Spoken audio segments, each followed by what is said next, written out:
Aho Ashe, and welcome to Astro News for November 2020. We think our news is much more accurate than the mainstream news because we use the sun, stars, and planets as our reporters. And who can be more accurate than that? Anyway, it's good to see you. Another month gone, X'd out as we come to the end of the year, only 2 more months. And thank God our retrogrades are almost over. We had about 6 or 7 retrogrades this year, and I know you're glad to see them go just as much as I am. So let's dig into the overview for our Astro News for November. Well, we have no more retrogrades till the spring, as I was saying, and we're happy for that. The election is going to be fierce. It hasn't been this fierce since the Kennedy Nixon election, if some of you remember that. And no matter who gets in, we just have to remember that this is God's plan, and we all should just, whoever gets in, should just slide back, move back comfortably into a unity for all, and try to work together. Well, the biggest transit this month will be the Jupiter conjunct Pluto transit. That is huge. It starts on November 12th, and it could mean a new stimulus package. It usually is very good as far as wealth or money, or finances. Um, Bill Gates was born under that configuration, and so was Warren Buffett. So it's a good thing if you want to be wealthy to be born under that kind of transit. Now, the Jupiter means expansion, and Pluto means transformation, life and death. So it also could mean a outbreak again of the COVID for our second outbreak, and it also could mean social unrest, where possibly the militia is called in to stop some of that unrest. However, we won't see it again till 2035. So at the end of the year, we'll be gone with it, whatever it may bring. But I still remain positive that it might be upbeat in the economy and also the stimulation of money and career and jobs. So that will be for the next month and also into the new year. Now, the new moon on November 14th will be in Scorpio. And Scorpio is usually a hibernating sign. But this new moon is going to be called the beaver moon by the Native Americans. And it's called so because the beaver starts getting ready for winter. And it will oppose Taurus. So what that can mean, and when it opposes Taurus, it will also oppose Uranus. That's the planet of big surprises. So what all this can mean is new beginnings, again, for the economy and for the world, a rebuild and growth for the world. And also, it could have some surprising secrets and shocking events that come to the open. So that's always good. Mercury and Mars are still in retro, and they won't clear up that retro until the midpoint of this month. Mars is in Aries and will remain in Aries till the end of the year. And right now, Mercury is in Libra, but it will go back into Scorpio before the year's out. So when it remains in Libra, it's more of a focus on creativity, partnerships. Um, it can be fairness and justice for all. After all, Libra is a law sign.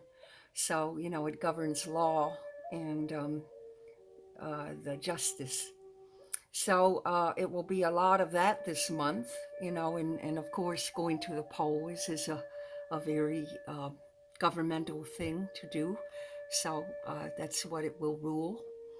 And the neat thing about this Mercury retroing back into Libra is it's going to touch the star Gemma which is a radiant, beautiful star that has a lot to do with creativity and beauty and splendor. So, for the most part, it's going to be a pretty good month, I think. I think people will snap after the election, snap in place and do business as usual. And it really looks like a beautiful pickup with the economy. It really does. Now, the sun is in Scorpio until the 22nd of this month. So in Scorpio, the sun is a little hibernating and it tends to highlight the work aspects, career, people looking for jobs, people getting jobs and getting ahead in jobs. So then when it gets into Libra, I'm sorry, Sag, when it gets into Sag on the 22nd, it will be more lighter. You'll see the last week of November being very light, and that will feel much better for the public. And well, Sag is more fun than Scorpio. Not to discredit any Scorpios, they're very hard workers, but Sag is just la la la la la. It's more of a lighter planet than Scorpio is. So you're going to see the lightening up the third week of this month. Now, Saturn and Jupiter will leave Capricorn. It's been in there for a good year or two, two for Saturn, one for Jupiter, but it's going to move into Aquarius. That will be a new chapter for everybody when it does at the end of this year. But Pluto will remain in Capricorn until 2024, and it's still transforming government and career. So we'll have the signs tomorrow and I'll explain more to you. Now, the blue moon we just had last night, the blue moon was on October 31st. That will highlight the month. It is in Taurus, and that can cause some rebellion, some awakenings, possibly some shocking events, and all around, let's go, let's move. It could bring up again secrets and things that are hidden to the public that will come up and seem a little shocking to all of us. But, we rather know than not know. And Venus is in Libra this month, and that's a beautiful placement for Venus because Venus rules Libra, so it's in its natural house, it's in its natural sign, and it makes it more powerful. Whenever you have the natural planet in the sign, it always makes it more powerful. And Venus is creative and rules love and money. So in Libra, it's going to create a feeling of wanting to be fair and just for all. So there'll be a big highlight about, probably injustice in making everything just, finally.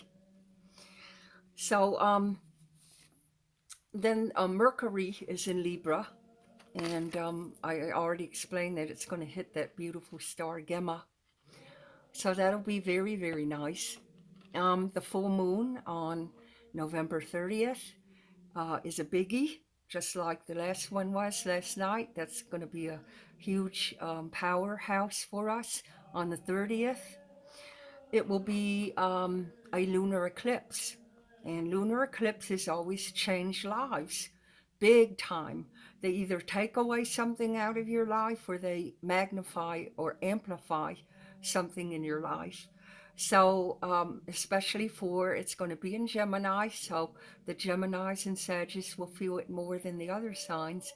But this is the second of about four that they'll get in the next 2 years.